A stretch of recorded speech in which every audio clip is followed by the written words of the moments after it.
Hello everyone, welcome back. I ended up buying this former flagship video card from AMD for just 10 USD without shipping.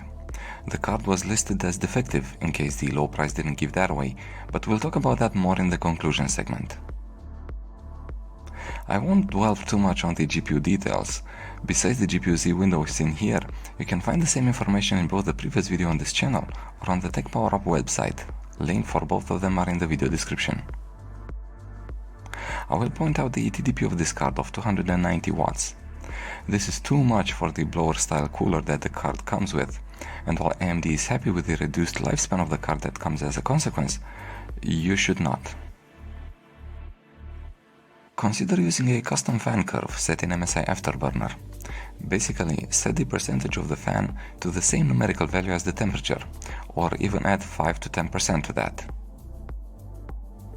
To test this card, I used the same Z230 workstation from HP, featuring an E3-1241v3 Xeon CPU, known as i7-4770 in the consumer market, paired with 32 GB of DDR3 running in dual channel at 1600 MHz.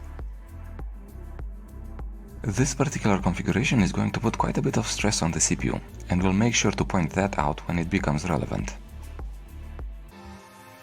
Alien Isolation is the game that kicks things off. This is an easy to run game at 1080 resolution and ultra settings, even with weaker cards.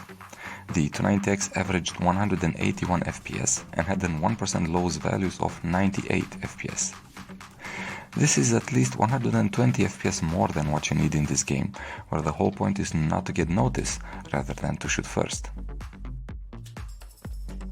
This game, however, is all about shooting. As you recognize it already, we're in the training map of Apex Legends, where at 1080 resolution and low settings, the R9 290X averaged 130 FPS and provided 1% lows values in the low 80s.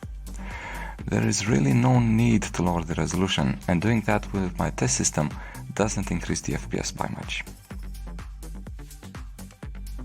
The demo of Resident Evil 4 is still available for me to run, so I decided to give the R9 290X the same test run that I did for some of the other video cards on the channel. The card averaged 91 FPS at 720 resolution and lower settings, with 1% lows in the mid-50s. These results encouraged me to go to 1080 resolution, and the card averaged 72 FPS and provided 1% lows in the mid-40s. Quite adequate for this single-player title. Battlefield 5 also ran fine at all tested resolutions. Again, we're doing the multiplayer training map at low settings, and the R9 290X averaged from 85 FPS at 1080 to 107 FPS at 720 resolution. The 1% lows stay about 70% of the average, and the game plays just fine. If having the 1% lows above 60 is a must, think multiplayer, then 1600 by 900 is a safer bet than 1080. Otherwise, stick to the Full HD. Control should really be played at 1080 resolution on the R9 290X, and even then, at low settings, the average of 104 is almost double of what's needed for this game. The 1% lows of 66 is also more than adequate, so the option of increasing the visual quality is definitely there. The 720 resolution results are purely for academic purposes, to see how the FPS improves when halving the pixel count. Just like with the previously reviewed card, Rainbow Six Siege will run into platform bottlenecks, and this can be seen by the 10% increase in average FPS at 720 resolution, when the 3D scale drops from 100% to 50%. Excluding the mentioned bottleneck, the game experience is good, and 1080 resolution and 100% render scale will provide 156 FPS on average and almost 120 FPS for the 1% lows. GTA 5 has the infamous 120 FPS cap. This one is not a hard limit, but rather the point where the game engine starts to break down. The R9 290X will hit that average FPS at 1080 and low settings. The 1% lows stays in the high 60s, but I would not be surprised if they would improve when increasing the graphics options, somewhat contrary to what our expectations would tell us. Bot matches in CS2 are probably not the best benchmark, and if your system also gets close to a bottleneck, then you get results as seen now on the screen. The test was done in DA Dust 2 at the lowest settings, except with the upscaling turned off. All tested resolutions would reach good averages, starting from 136 at 1080 and reaching north of 160 FPS at 720. The 1% lows, however, despite being above 60, they do represent a pretty small fraction of the average, and this is why I mention an approaching bottleneck. Dota 2 averaged 88 FPS at 1080 resolution and low settings. The render scale was kept to 100%, so we're running in native Full HD. The 1% lows were in the mid-40s, and while the performance is acceptable for the game, I can't help thinking that this is still quite low. I did use one of the downloaded replays for this game, and the same holds for the following game. I recorded another replay for Fortnite, and then used that to test the R9 to 90X in performance mode and rendering distance set to far in 3 resolutions. The card averaged 124 FPS at 1080, 131 FPS at 1600 by 900, and 137 at 720 resolution. The more tech-savvy of you probably spotted the platform bottleneck at the low resolutions. The 1% lows remain about 60 in all 3 cases, so the game will play just fine. Overwatch 2 also hints at a CPU bottleneck, but the behavior is far less severe than the previous game. The card was tested in a training mission at lowest settings and no upscaler used, and averaged between 289 FPS at 1080 and 464 FPS at 720.